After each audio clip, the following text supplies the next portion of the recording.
Hey guys, without further ado, we're going to get into it. I am the Duke of Alex. This is The Perfect Couple.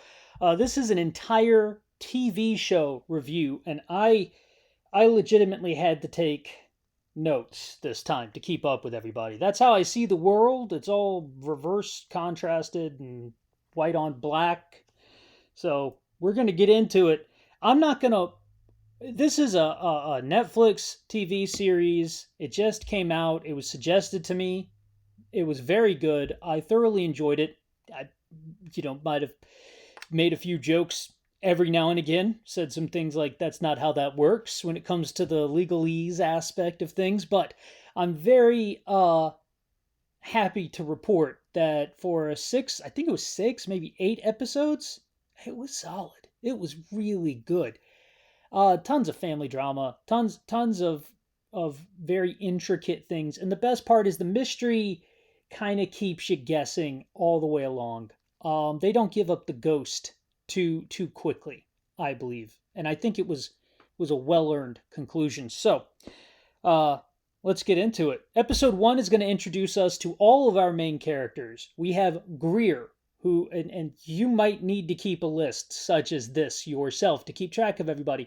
Greer is played by Kate Winslet or somebody. I'm not entirely sure who plays Greer, but I do know that my wife had a major issue with the work the actress has had done.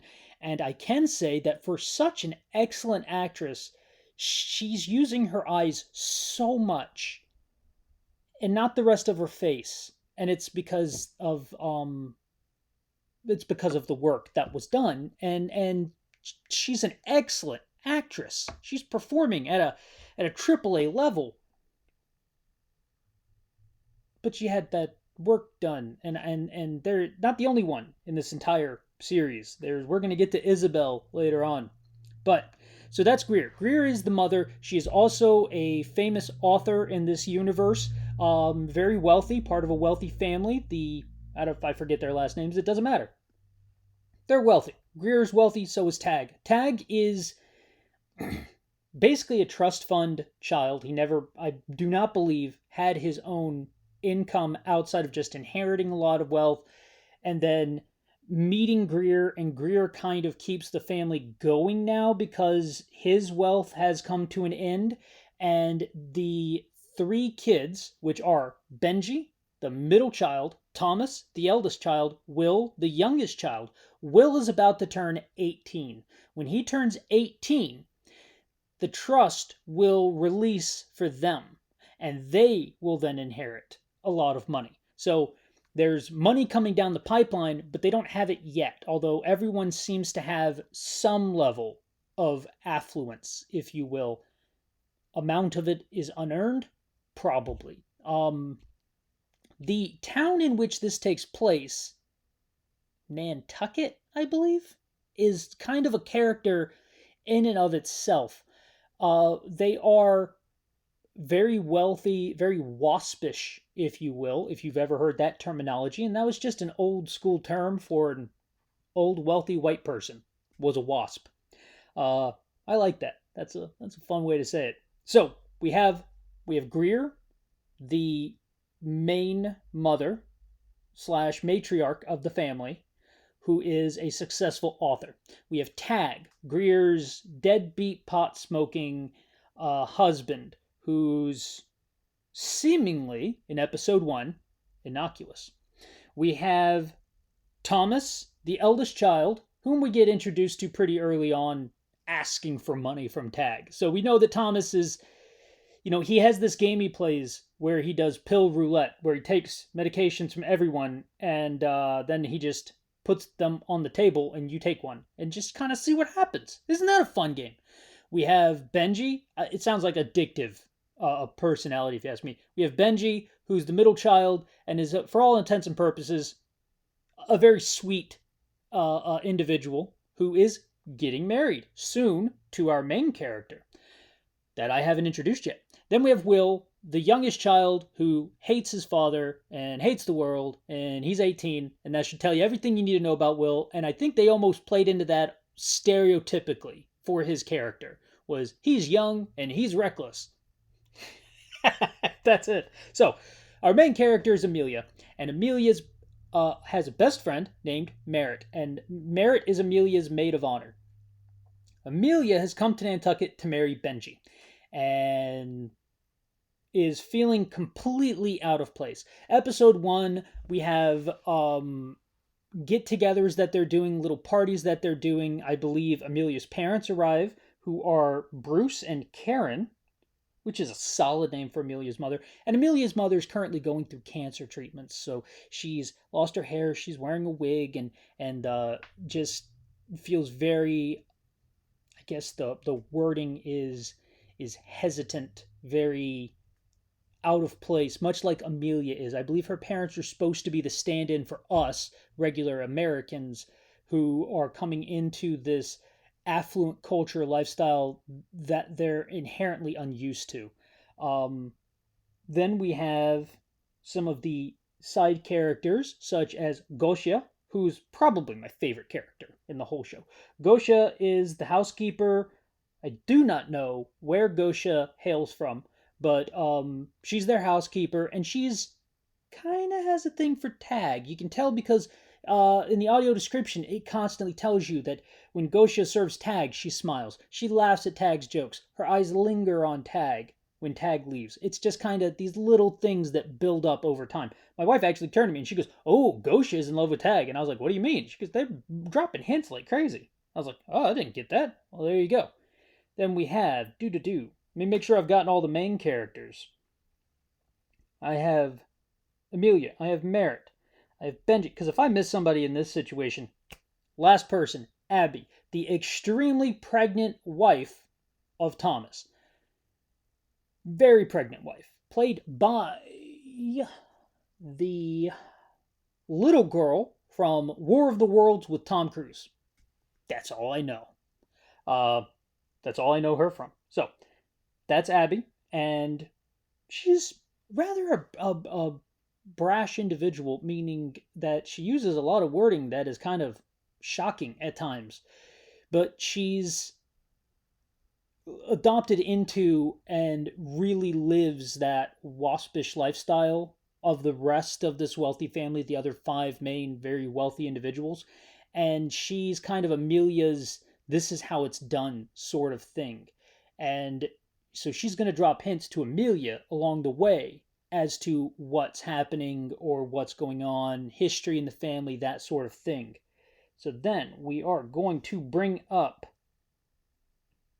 the major plot of the film. You ready for it? Okay. Someone has died. That's all you get in episode 1. You don't get to find out who has died, I do not believe, until the end of the episode. It's pretty solid opening. We have the police chief, Carter, who is the chief of police, I just said that, in this small town. Carter is appearing to be a single father, and his daughter, Chloe, the first thing we see is him getting called in because a murder has taken place. And he leaves his house, and Chloe, his daughter, wakes up, and he goes, "Oh, you don't have," dun dun dun, knocks on her door, opens the door. He says, "You don't have a gig today," because Chloe does catering. He says, "You don't have a catering gig today. The wedding's probably not taking place." Chloe goes, "Oh, why?" And he goes, "Somebody's been murdered." I don't know if he tells Chloe that, but that's the gist of it. Then Chloe looks down at her clothes that are on the floor, and oh no, her clothes have blood on them. And that does not get explained for a bit. Then we have Henry, Nicky Henry, who is a detective who comes in to assist Carter with the investigation. Then we have 3 individuals that will be interviewed kind of off and on, and they kind of play these interviews that they're doing out of order throughout the series, and it's a really fun little way to move the plot along, to onboard us, to tell us bits and pieces. Really well done. And those individuals are Gosha, returning favorite, Isabel, who is a French friend of the family from Tag's side of the family. So she's from France. She's very wealthy. She's friends with these wealthy people. I have been told by my wife that she is maybe 56 to 58 years old, and she has the face of a 20-year-old. Not really you would probably, be all like, oh, she doesn't have a 20-year-old's face. That's terrible for you to even, say it like that. I'm sure she would want to have a 20-year-old's face. She's paid a lot of money to attempt to have a 20-year-old's face. And every time she's on screen, it creeps me out a little bit. And maybe I'm being a horrible person. I don't know, but I don't think I'm being a horrible person. It looks synthetic, and I know I'm blind, but come on, I can see a little bit. And if a blind man can see that it's synthetic, it should anyway. It should tell you something. It's a little shocking. Then we have our last member, who is Roger. And Roger is the wedding planner. And Roger is going to drop some very interesting things I don't think anyone would ever say in a police investigation. Such as one standout line is, they have a lot of money. Like, murder people and get away with it money. Dude, you are being questioned for a murder, potentially, that took place. There's a body. Somebody's found a body, we know that much. They're investigating it like it's a murder. You're being questioned, and you're like, oh, these people, they have the kind of money that they can get away with murder. Okay, well, that makes you, as far as I'm concerned, and I'm not an investigative, chief of police, but I have learned a little bit about prosecutorial work, and if I read that in a prosecutorial statement, oh, these people have the kind of money to get away with murder. Oh, I'm thinking about murder. Sounds like this guy's pointing the finger. Anybody who points the finger, somebody I'm going to look at closer. So, welcome to investigation you, my friend. That's not good. You don't want to be investigation you. There should never be an investigation you. So, let's get into the story, the real bit here. We have some other people showing up a little bit later. I have somebody, a surprise guest, if you will. So, we have Greer, we have Tag, we have Thomas, we have Benji, we have Will, we have Abby, we have Amelia, we have Carter, Henry, Chloe, and we have Merritt. And without further ado, I'm going to give you a moment that if any of this sounds interesting, this murder mystery, the Waspish family, the Nantucket, the backdrop of a wedding taking place at all sounds intriguing to you, stop now, go watch it. Definitely worth your time. Come back, see how much I got wrong. Wouldn't that be interesting? This is Movies Misremembered, but this is a special episode. This is Shows Misremembered, limited series, if you will. So we can definitely misremember some stuff together. In the meantime, if you want to stick around and see how the rest of this goes, let's get into it. So, Merritt is found dead. It is Merritt. She is dead. She's found by Amelia. And we get in episode 2 a scene where Amelia is sitting on the interview table in her wedding dress, because it would have looked cool, I can only assume, and her foot is cut. Now, they leave a lot of little hints throughout everything. There are, her foot's cut, Merritt's foot is cut, there's these sort of similarities between everybody and what's happening. We're going to find out over time what happened here, and it is pretty cool. And it's not pretty cool, it's a horrible murder, but the way that we get to the conclusion is what is so very interesting. So we have Greer and Tag, both of which are attempting to state that this is a horrible accident, and they've made that statement to the police. And the police are very interested in the fact that they think this is a horrible accident. Benji is understandably distraught. Thomas and Will as well are distraught, but they're the way it's going, because the wedding was supposed to take place, then there was supposed to be a big book launch for Greer's new book. So Greer immediately draws up a statement to make, which is, it's so very sad when individuals feel like they have no way out and they have to take this drastic step. And Amelia is like, oh, she wouldn't have done that. She's looking forward to things. I think we all are kind of looking forward to things. I mean, I look forward to the next pizza I'm going to eat in my life. Couldn't tell you when that's going to happen. It's a fun surprise game I play with myself, and every time it occurs, I'm almost ecstatic.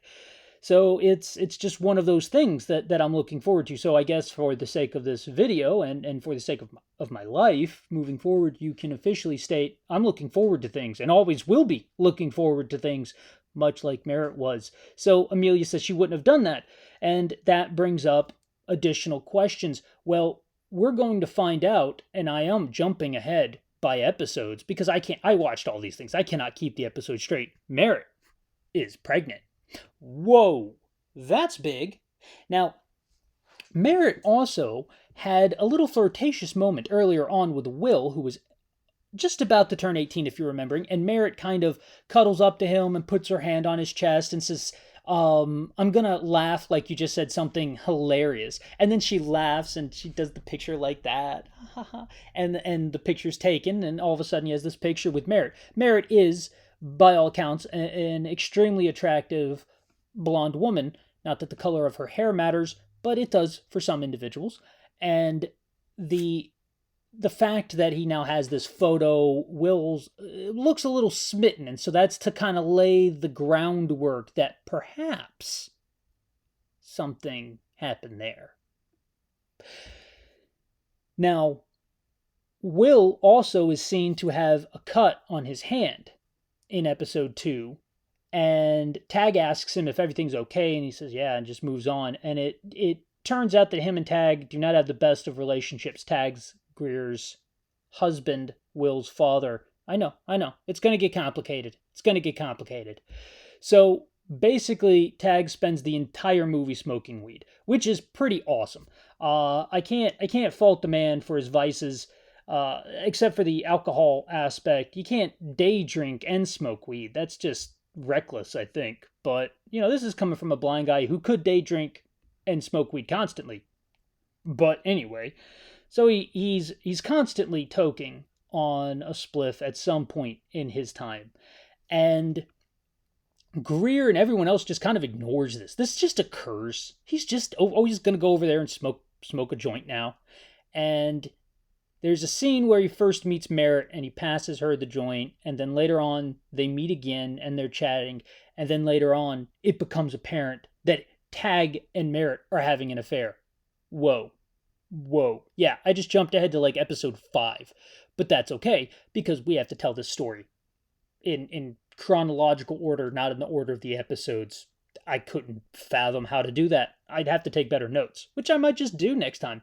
So, it turns out Tag and Merritt are having an affair. And Amelia, the night before, so the night that Merritt dies, Amelia had a big fight with her because Amelia was like, I cannot believe you did this, and I cannot believe you didn't tell me, because the affair had been ongoing. And she's like, he's going to be my father-in-law, and you're over here having an affair with him and his wife? And Merritt is whoa, you aren't supporting me or whatever. And then she says, well, I mean, what do you mean? She goes, oh, I didn't expect this to happen, and I'm pregnant. And she goes, what do you mean you didn't expect it to happen? You didn't expect to have an affair with a married man, or you didn't expect to get pregnant? Both of those things are foreseeable conclusions to having unprotected sex with a married man. I mean, maybe I'm crazy, but Merritt is upset that Amelia said that to her, and she goes, wow, I can't believe you just said that to me. And it's one of those things where she's upset for good reason, but she's also completely wrong, but that is her truth. I'm being very hesitant here because it's a hesitant thing. Guys just would have been like, yeah, it's fucked up, isn't it? And moved on with the conversation.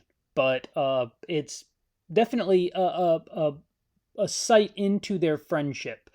And the fact that Amelia's having her own hesitations because she's admitted to Merritt that the way you should feel when you get married is you should be looking forward to it and super excited and like you're walking on air, but she doesn't feel that way with Benji. And it's because of Shooter. Now, I told you I was going to forget people. I totally forgot Shooter. We're going to bring up Shooter now. Shooter is the handsome, completely cut, good-looking dude who's Benji's best bud. And Shooter is, unbeknownst to Amelia until like episode 5, extraordinarily wealthy. Shooter's more wealthy than the waspish family that has adopted him as an additional son. So Greer really cares for Shooter and has adopted him as her fourth son, and it's because Shooter came to live with them when he was 14 from a very fancy school called Deerville that they all went to, a private school,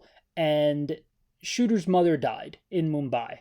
And Shooter did not want to go back to India because it was too emotionally distressing. So Benji invited him to Nantucket and he spent the time there, and then the family just adopted him. And I think it's because at that time, Greer really felt for him losing his mother, so she became like a surrogate mother. And there's a moment when he's talking to his attorney, and he says to the attorney, they're like family, and the attorney turns and looks at him. And that attorney is awesome, and I hope I get to be that attorney one day for somebody. And he says, they're like family. Like family. And then he turns back, and it's like, ooh, wow, how easy the bonds of familial connection dissolve when money's introduced and there's a murder in the middle of everything. So, we have Shooter. Amelia's looking at Shooter get out of the pool, and I think this might be one of the only scenes of full-on nudity we get in the whole show, but it was very well done. Tasteful, even, I should say. But she sees Shooter get out of the pool. Shooter's a hot-looking dude. She's interested. Her eyes linger, let us say. And then Benji comes in, and Benji gives her a wedding gift, which is a portrait of her. And then she says, I want to smell like you. And cue the music. It just happens very quickly, but then it just kind of falls apart very quickly, and she apologizes, but it's sort of this way that we can tell where her mindset is. She's all over the place, and not in a bad way, but not in a good way. She's conflicted. She has these emotions. She has this attraction for Shooter. What does that mean for her wedding that is coming up with Benji? She wants to just remind herself that she's with Benji, but then she seemingly can't, and it just, so you get this glimpse into the turmoil that is happening here. And then once you stack on top of that the loss of her best friend, everything must feel like it's crumbling apart for her, and it does. But she's vested in investigating and figuring out what occurred. So now we're going to get to the investigation aspect of things, which has Henry and Carter going around and interviewing and asking questions of all the individual people, such as the Roger interview when Roger says they're the kind of rich where they could kill someone and get away with it. Insane thing to say while you're being interviewed by the police. Proper thing to say while you're being interviewed by the police. I'd like to speak to my attorney. May I speak to my attorney now? I'd like to remind you that I have requested to speak to my attorney. just keep repeating that. That's not legal advice. That's life advice. Not legal advice. That's not even advice. But so they're saying crazy things in the interview room, like Gosia, the parents, Karen and Bruce, Amelia's parents, bring them a fruit basket. And it's like, oh, a fruit basket, here you go. And Greer accepts the fruit basket with Greer's comically underplayed acting style. I'll act like I'm Greer for just a moment. Thank you for the basket. Eyes. That's it. That's only eyes. Because this part of her face doesn't move. Just can't emote. So sad. So, Greer says they gave her grocery store bananas. I don't know what grocery store bananas are. I've never had non-grocery store bananas. Are wealthy people out there getting those sweet cloned bananas from those banana trees that died so many years ago? I mean, do you know if there's banana clones occurring in the United States of America and how I can access these cloned bananas? Like, I thought grocery stores are where you got your bananas. Like, you're telling me there's other banana, because I'm a big banana guy. I love bananas. I mean, you look at me, you say to yourself, that's the kind of guy who likes a good banana. I like to let them age, because I was brought up by my granny, and she didn't have any teeth, unbeknownst to me at the age of 4. So she would age the bananas to the point where they were like mushy. And then she would eat the banana. Like they're semi-fermented. Like you eat the banana and you're getting a little alcohol. You know what I mean? That's where she liked her bananas. That's where I like my bananas. I just like bananas. Welcome back to Banana Talk. So Gosha's making fun of them for getting the grocery store bananas and how beneath the family they are. Newsflash, Gosha, you're not married to Tag. You're not part of this family. You work for them. That's completely different. You should go home at night and put on a T-shirt that says "Eat the Rich" and become part of the movement. You know what I mean? So the long and short of it is that they're interviewing these people. Roger says crazy things. Gosha says crazy things.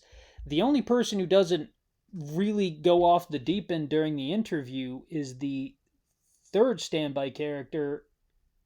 Oh, Isabel, the French lady, who just talks about how out of place everybody is. And Isabel's kind of a free spirit.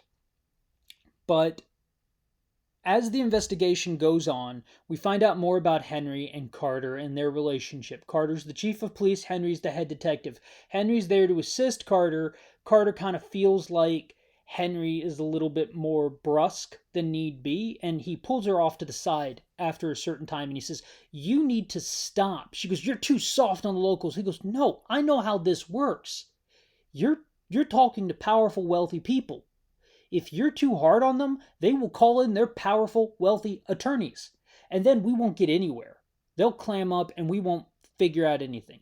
We have to step very carefully because there's a time when they're in the room, Merritt's room, and they're going through Merritt's room, and Tag comes in with coffee, and he gives this guy coffee, and he tries to give the detective an espresso, and the detective's like, "No, thank you, I'm good, because I'm not going to accept a gift from you. You could be the murderer." Well, Carter just takes espresso, drinks the espresso, thanks him very much, gives him back his cup, and then Tag's like, how much longer are you guys gonna be here, and Nicky, Henry, the detective, is like, "Why would you need us to vacate?" "Well, this is my home, and you're going through it." "This is a murder investigation." "Is it? I thought this was a tragic incident." And Carter's like, "We're just doing the proper thing. We're going to be out of here as soon as we can." And it's like, why would you argue with him? Why would you bring up the murder investigation? No one needs to know it's a murder investigation. So I think Henry has some things to learn, even though Henry is the detective, because the fact that he's asking you, "How much longer are you going to be in my house?" Write that down. He wants us to leave. That's what I would call a clue. That's what I would write down if I was watching this, actually taking notes like I should have. But I didn't do that. Instead, I freestyled it, which is the entire point of this series, to never take notes and see how correct I get in the end. You could get an entire different series out of me than if you watched this yourself. So we see Karen, Amelia's mother, is in her room and she is depositing all of her pills, and she takes out this baggie and it says HD on it, and it has 3 white pills in it, and she takes them and she puts them into a special pocket in her pill thing, and she just kind of pats it and zips it up and moves on with her life. We're going to find out later that these are high-grade barbiturates, and 3 is an important number because if you take 1, it'll knock you out. If you take 2, you're going to overdose. If you take 3, you're going to go to sleep. Sweet prince. That's it. So she has these 3 as a safety blanket. When Amelia hears this and finds out about it, she gets all teary. But there's a problem. When the mother checks, because nobody knows up to this moment in time, they finally get the blood work back. Not only is Merritt pregnant, but Merritt had a large amount of barbiturates in her system, and she had taken those barbiturates right before she went into the water and ended up unalive. So, the thought pattern is that somebody gave Merritt these barbiturates. Well, then Thomas goes in, and they think it's Thomas because Thomas has this problem with going around and taking people's pills and playing pill roulette, which is the handful of pills, take a pill, have a nice day.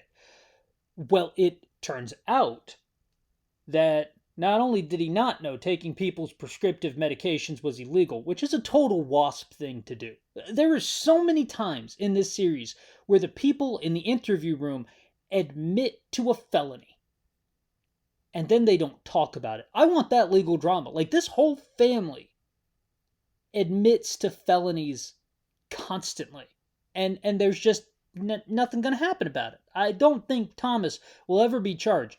You admitted on the record. That's, I mean, that's not even, my evidence class is coming back. I got evidence class in just a little bit, but let's talk about it. That could be hearsay, but it could, I mean, it's a statement made by one of the parties. So it might not even be hearsay. It might be not hearsay, which is totally admissible, especially since it was made during the investigation and on the record during a previous police investigation about a completely unsubstantiated situation, or unrelated situation, I should say. But I don't know, lawyers out there, let me know how close I got. That is not legal advice, by the way. Just when you get into the interrogation room, first thing you want to do is ask for your attorney, and then remind them that you have asked for your attorney.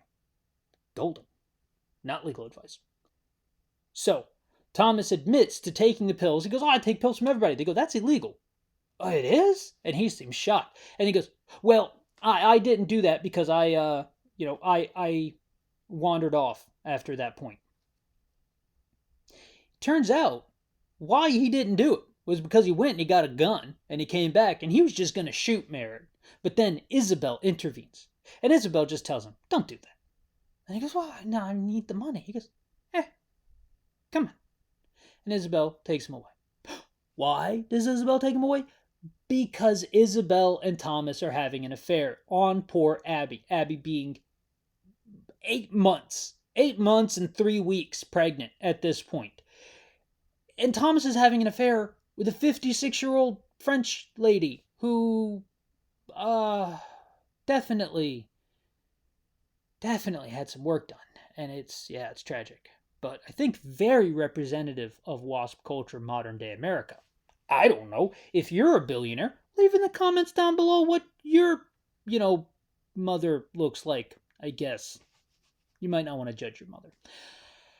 So, the aspect is that Isabel has Thomas go away with Isabel. But then Thomas says, oh, wait, I owe Isabel some money, and I'm about to come into my trust. Which means that Isabel probably did it. Because Isabel had access to my pills. She loves getting pills from me. I give her pills all the time. It's kind of a currency exchange. I give her pills, she gives me orgasms. What do you call that? I don't know. Leave a comment down below. So he pins it on Isabel. And basically, we find out that this trust is locked by the youngest child of Tag. So if Tag has another child, it would reset the trust for 18 years. And then instead of being cut 3 ways, it would be cut 4 ways. Now, the crazy part is that he blames Isabel for this trust fiasco because Merritt is pregnant with Tag's child. So if Merritt has a baby, the trust would reset. However, depending on the looming completion of Will's birthday, turning 18, and I'm not a trusts and estates guy, but if he turns 18, and at that moment in time, they have not fully acknowledged the existence of an additional child, and then the trust is paid out to the 3 individuals. Then it is occurred that there is a 4th individual. They already have the money. I don't know if they would be required to give that money back, and it seems a very stupid way to set up a trust, because men can continue to have children. Look at Nick Carter. Nick Carter's probably going to have a child under the age of 18 for the next 40 years of Nick Carter's life. So is Elon Musk. And so the fact is that you can be a creepy old dude and still have a child, much as Tag is, still have a child with somebody very young in comparison, and it would reset the trust. Very weird. I could totally see such a trust situation literally skipping generations because somebody is super promiscuous in that manner of having children. So the idea on the table, we'll put it over there, is that somebody murdered Merritt to keep the trust from paying out. Now we have Shooter, who I'm going to call Shooter MacGuffin, because that's the word that always came to my mind when I heard Shooter. Shooter MacGuffin. His name is like Shooter Duvall, but I thought it was Duval the first time I heard it. Shooter Duvall. I thought he was like Southern for some reason. Turns out he's from India, but I was just going by his accent and the fact that his name was Shooter. You don't think somebody named Shooter would come out of India, but I mean, Shooter's a name I only recognize with a kid I went to Alabama public school with. And that's like the wrong place in time to have the first name Shooter, is the early 2000s in an Alabama public school. Yeah, it's not good at all. Not good. You heard that over the loudspeaker. That was a weird time to be in school. So, Shooter MacGuffin here is very wealthy, and they find out, has wired $300,000 to somebody. Somebody by the name of Broderick. Now, I have not brought up Broderick yet, but Broderick is an Irish guy, I think. I don't know. He's got an accent. He's got facial tattoos, I believe, and he's got ties to the Turkish mafia. I didn't even know the Turkish mafia was a thing. Shout out to all my Turkish viewers. Çak Bibeshlik. Çak Bibeshlik means 5 in the sky. Çak Bibeshlik. High five. They don't have a word for high five. The word for high five is Çak Bibeshlik. You just learned a bit of Turkish. Congratulations, you. So, he's got ties to the Turkish mafia, and Shooter wired him $300,000. Well, why did Shooter do this? Because Greer asked him to. Well, why did Greer ask him to do this? Because she had to pay Broderick $300,000.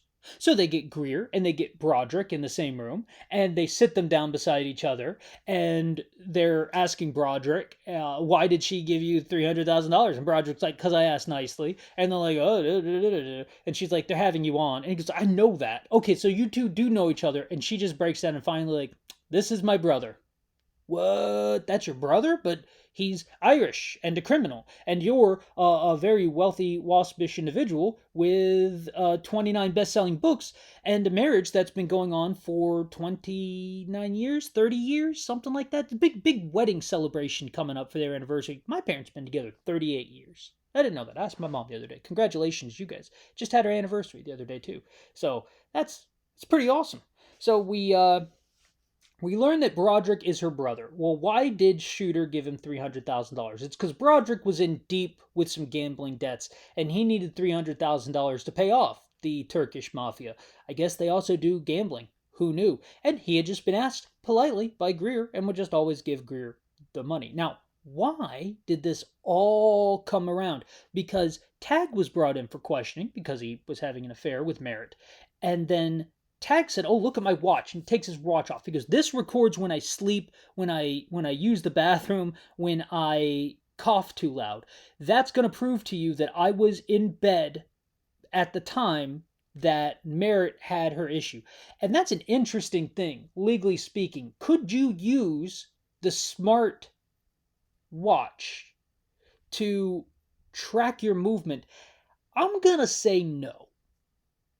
Just because of the fact that if you brought it up as evidence, the other party would probably bring up the fact that anyone could have been wearing that smartwatch, or it could have been hacked, and there's no way to know if it was or was not hacked. I mean, maybe they bring up some evidence that says it was hacked or wasn't hacked, but anyone could have been wearing that watch, and he has to take it off to charge it. And how could the police know that he was wearing it that particular night, and he never shares it with anyone? They would bring up things. Oh, he never takes off his watch. He always shares. He charges it with him on his wrist. All that other jazz. They're gonna do what they need to do. You know what I mean? But the concept still stands with the fact that the watch is kind of a loose alibi at best, but it is an alibi, so he uses it. Oh, but they get the watch information and they're looking at it. Yep. Look at that. It says there was one sleeper in the bed, and that was him. One sleeper in the bed. But where was Greer? Oh my gosh. So they start researching into Greer and they see, oh my, at this time that night, a phone call was made from your office to this hotel room where Broderick was staying, and then money was wired into Broderick's account, and he's got ties with the Turkish mafia, and so you knew that Merritt was pregnant with Tag's baby, and you had him murder Merritt. And so we go down that line, and she's like, no. I mean, he's never going to leave me because I make all the money. And it doesn't matter if he goes and has this little tryst. It matters more to my kids, but I make the money. I'm independently wealthy, and she is, and it's awesome. So she just forlorns that, and they have to admit that Broderick was paid just to go away, and she didn't want anybody to know. But then she just comes out and tells her editor and tells everybody, I used to be a prostitute. I actually slept with Tag. And Tag's like, I only paid one time. And she's like, he paid 3 times. And Broderick's like, you did pay 3 times. And there's this wonderful scene where they go in and Broderick's like looking around the house and she goes, Broderick, the Monet is fake. And everybody else is like, what? The Monet's fake? And Broderick's like, huh. It's a delightful scene. So she introduces everybody to her brother, who also used to be her pimp, Broderick, and the fact that her husband met her while she was a prostitute. So that's shocking revelation. But she does tell her book promoter person that there's a book in it and she's gonna love it. And so we're in the end game. Turns out Amelia and Shooter flew up together in the same plane, which is where the spark sort of started happening for them. Because Amelia's attracted to Shooter, and Shooter's like, have I ever seen you before? Remember, Shooter Duvall from India. So Amelia, very, very wealthy, Shooter Duvall, but also very cut, handsome, and muscular Shooter Duvall. So she's like, I don't believe so, but she knows they've seen each other before because, and it turns out later, after they've had a romantic dive into the ocean together, spontaneously, and then they're eating food because they had to scavenge around the house for foodstuffs. They're talking about the E train in Chicago and how a lady spilled all of her beads and only 2 people got down on their hands and knees to help this person pick up beads. Quick aside, I'm a good person. I like to think I'm a good person. You can't just say I'm a good person. I'd like to think I'm a good person. I help people when I see people needing help. I have personally parked my car, gotten out of it, and pushed a car that was broken down out of the way of the road because it was in danger, and I got them to a McDonald's parking lot, so they were in the parking lot. It was just an elderly couple from, upstate New York down here in Florida, and their car flipping breaks down on them right on an interstate exit, and you're probably sitting there thinking to yourself, that sounds insane and dangerous. It was. I shouldn't have done it. I was a stupid, young adult, but it happened. I survived. Everybody behind that car liked it because everybody had to go around them because they didn't break down in one lane. They broke down in the middle, right in the middle section where 2 lanes connect. So it was like they were blocking 2 full lanes from an interstate exit. And I'm like, how long until a semi barrels down that interstate exit and doesn't see around the curve all these parked cars and then just plows through people? It's going to be bad, man. Let's just push these guys out of the way. Why am I the one doing this? No one else has done it yet. So I'm a good person. I am not getting down on my hands and knees to pick up beads on a public subway. I say all that to say that. These 2 people do. An extraordinarily wealthy guy from India and Amelia, who's just kind-hearted. Well, they have a bit of a spark. Now that they know they're both good people, they're eyeing each other. And then Benji comes in, and everything changes, and Amelia has to lock away those newfound flaming feelings because she's about to marry Benji. Dude, you are there the day before your wedding. How do you even have the mental capacity to flirt with somebody else? I mean, in any way, shape, or form. But the problem is the money. The money keeps her from calling it off, because to call it off would be an exorbitant expense and waste of money, and she doesn't want to do that. And I think so many people get married because they get so far into the process and then they don't want to call it off, and it's very sad. I think you should all bootstrap your weddings. It makes it so much better, I believe, in the end, and you don't have that extra guilt hanging over you. because then you're moving forward because you want to, not because somebody is depending upon you to do so. So, anyway, her and Shooter have a bit of a hoopla about that, and over time, she actually ends up kissing Shooter, and then Benji walks in on them kissing. This is after Merritt has died and everything has gone on, and Benji punches the wall. He's so angry and he storms off, and everybody hears about it. And everybody's like, "I thought you would have gone home. Hey, good job on, kissing Shooter. That guy's super wealthy." This is Abby, by the way, and she's like, "What? He's super wealthy?" And Abby's like, "Yeah, he's loaded. He's from India and got all this money. At Deerville, he had bodyguards. That's the kind of he's kidnap wealthy." And she's like, "You lied to me." And she says, "Oh no, you lied to me. You said you were like me." He goes, "I am like you. Money doesn't matter." She goes, "It doesn't matter. You can say it doesn't matter when you have hundreds of millions, if not billions of dollars. Money matters, man. It matters to people when they don't have it, you see?" So it's very fun how money ceases to matter to people who have almost an infinite supply of it, or near infinite. And then money doesn't matter to people who maybe have $200 extra a month to pay on fun things. Isn't that always the case? So she ends up hanging out with Benji as he gets drunk at a restaurant after he gets drunk at the book promotion and punches Shooter in the stomach, and she goes after him because he's shit-faced, and she meets him in the kitchen and they end up having sex. Amelia, I don't understand what you want. I don't think you know what you want, and that's completely cool. And the best part is, well, you're going to wait around for the end. So she tells Shooter, "I just had sex with Benji." I don't know why you'd tell Shooter that. "I'm so sorry he punched you." I don't know why you'd tell Shooter that. I mean, you saw a guy punch another guy because he cares about you, and your immediate reaction is to have sex with the one who punched the other one. So you like it when guys fight over you, I guess. I don't know. I've never fought over anybody. I've gotten punched before, though. That sucks. Especially when it's like a sucker punch, which is what Benji did to Shooter. Although Shooter did the right thing. He just stared at him and walked away. Good on you, Shooter. You did the right thing. Your friend was smashed, and yeah. Anyway, there's a moment in time where Amelia finds in Benji's belongings a bunch of photographs of Merritt, including one Merritt wearing a peach bikini. I don't know why it was peach, but they told me it was peach. It was important that it was the color peach. And she confronts him, and he says, "Oh, I was going to paint her a portrait like I painted your portrait for you, and it was going to be a big surprise because I know you'd like that, and I was going to get to her." And she goes, "Aw," and then that's done because she thinks maybe Benji has it in for Merritt. That's what I thought too, because Abby also drops that there used to be a French teacher, and the French teacher was only here for just a little bit, and then the French teacher went away. Well, it turns out Will wrote a little note to the French teacher that said, "You are cute." And then the next day, the French teacher was gone, and Will thought it was his fault, whereas in reality, the French teacher was having relations with Tag. Of course, it all goes back to Tag, and Tag's the problem, and the French teacher tried to unalive herself, and so she got shipped off and paid off and all that other sad jazz, and Greer had to take care of it. Once again, Greer's always picking up after Tag, and all Tag seemingly wants is Greer, but in reality, Tag just seemingly wants to smoke weed, drink a lot of alcohol, and have a lot of sex with a lot of different people. And that's like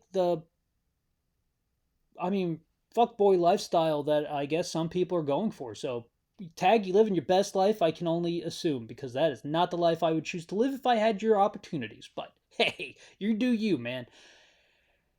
Now let's get to who the murderer was. It was Abby all along. Abby all along, because Thomas was completely correct in the idea, but not the person. See, Isabel could care less if Isabel gets paid or not. But Abby's had to sit there and deal with Thomas cheating on her with this older French lady year after year, time after time, and it has ground her down to the concept of murder, because she is prepared to get paid her millions and leave. She has put in her time, and if she leaves now before he gets his big payout, she's not going to get as big of a settlement as if he got his big payout. Now, I'm not a trust in the state's attorney, but I think she could still get a decent payout. Like, I still think she could take 50% of what's not his yet, but is promised to him. Although the problem would come in, they would say, well, what if somebody else is born and the trust resets itself? Which is exactly what was about to happen with Merritt. So once she learns on that factor, she decides the best course of action is to drug Merritt, have her go for a nightly swim, and then hold 8 months pregnant. Hold her underwater until she stops bubbling. That's messed up. Oh, there's also a gold diamond bangle in there somewhere. And of course, Will and Chloe, remember Chloe from my very first minute of this description? Well, they get drunk on blackberry mojitos or whatever. And then Will cuts himself trying to open a clam, which is the stupidest plot. Put yourself in the shoes of a drunk 18-year-old. Would you rather have bag of Doritos or a clam? Because this guy chooses the clam. And it's like Clamato. I don't understand it. It's not for me. Okay. But he cuts his hand trying to open the clam, and that's how she gets blood on her uniform. There's extra little plot lines where he goes into Carter's house, the chief of police, and the chief of police finds him and then tells him that if you ever trespass my house again, you're going to regret it. And then Will and Chloe storm off, and they go out in a boat, and they have to get rescued, and it's just adorable. And then in the very end, Chloe, I'm not sure how to pronounce her name, I've forgotten, gives Will a glass and says, sir, this is your, and he goes, I didn't order this. Yes, you did. And so he lifts up the glass, and there's under the glass it says, you are cute. And it's a sweet moment. Is it wasted on Will? Yeah, probably. Will is gonna grow up to be Tag. But I think it's perfectly done. Benji's the middle child, and the one who's going to come out of it, I think, smelling like roses, because Thomas is going to lose everything in that inevitable civil suit, or the whole family will. Who knows? So we are now at the very end of the series. Merritt was murdered by Abby to keep Merritt's child from being born, because if the child was born and recorded as a member of this family, then it would be entitled to a portion of the trust, and also the trust would reset until the child was 18, which is the worst way to do it, because 18-year-olds should not be, they should not be trusted with millions of dollars. Just don't do that, okay? No faster way to throw away money. Maybe trust them with 2,000, and if they do well, trust them with 4,000, and if they do well, trust them with 8,000, and if they do well, trust them with 4,000 again, because you don't want them to get complacent that it's always going to double. So the long and the short of it is, Abby was evil. It was Abby all along, just like it was Agatha all along. But this is Abby, not Agatha. Greer, Kate Winslet, has had some horrible work done. Isabel has had some terrible work done. Tag was kind of a douche canoe. Roger was an okay guy who's weird in interviews. Gosia actually ends the series. I think Gosia is also one of the winners, because it ends with Tag offering her weed and Gosia taking a toke. And I'm like, Gosia's really lightened up. And now that Greer is going to inevitably leave Tag because there's no reason to stay together, she's finally come clean. And the only reason they were staying together is because her book series depended on them being the perfect couple. See, the perfect couple. Oh, there's so many different perfect couples in this series that turn out not to be perfect. Thomas and Abby. One was a drug addict, the other one's a murderer, and then they were cheating on each other. Amelia and Benji. Amelia's in love with Shooter. Benji and Shooter, the true perfect couple. They haven't gotten together yet, but it's only a matter of time, in my opinion. Then Will and Chloe, perfect couple. Who knows? Then you have the Tag and Greer, perfect couple on the outside, but on the inside they hate each other. Turns out, who knows? There's a very sad scene with Greer and Tag, and all of a sudden Tag just starts having sex with Greer from behind. It's consensual. But what's sad about it is you just, in that moment in time, you get to see just how limited the acting capabilities are when you cannot control 70 to 80% of your face. Gonna let that sink in. Gosia wins. Isabel just goes and does something else French, I'm sure. Roger, like I said, he didn't have a wedding to plan, so he just didn't do it. But he got paid for it, I'm sure. So the entire series ends with Amelia. She's been in a zoology program in Chicago, working at a zoo. And Greer shows up and gives her a book and says, "This book is about you. So I'm not going to release it till you give me the green light." And we're kind of left with the idea that Amelia's not with Benji, not with Shooter. Amelia's trying to find Amelia, making her own way in life, which is wonderful for Amelia. And it's very good that she got a job in the zoology department that she wanted, and it's a cool job because Santa Fe College has a great zoology program, and I've known people who've gone through the zoology program, and it is very difficult to get a zoology job in the United States of America or abroad. There's so many people who love to do it. It is such a passionate thing that they are willing to get paid less and less and less and less to do it. And that's what's so crazy about it. So that was The Perfect Couple. It ends with Greer writing a new book about a regular person for once and not the perfect couple.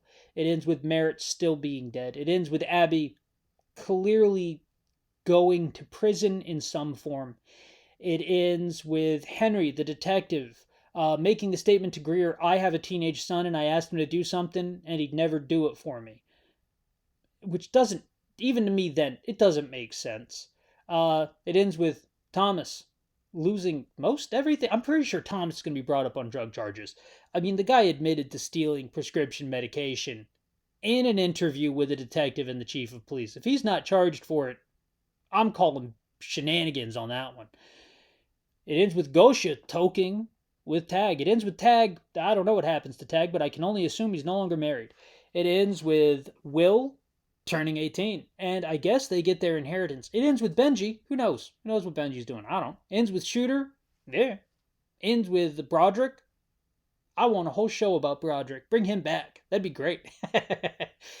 Oh man, give me a young Kate Winslet and Broderick in the early days of Kate's career. That would be a cool show before the work. And finally, it ends with one of the main characters, that being the Clams. And they still exist in Nantucket. So, that was The Perfect Couple. I did my best. I have no idea if I described it properly to you, but that was an entire TV series. I thoroughly enjoyed it. I think you'll like it too. It had its issues at times, but none of them too much to actually take away from the enjoyment of the series. So, without further ado, I'm going to let you get back to what you were doing before. Thank you so much. It was good to see you. Bye, y'all. Sooner or later, I'm going to figure out how to actually stop this recording without having to, like, zoom in and stuff. Here we go. Bye, guys.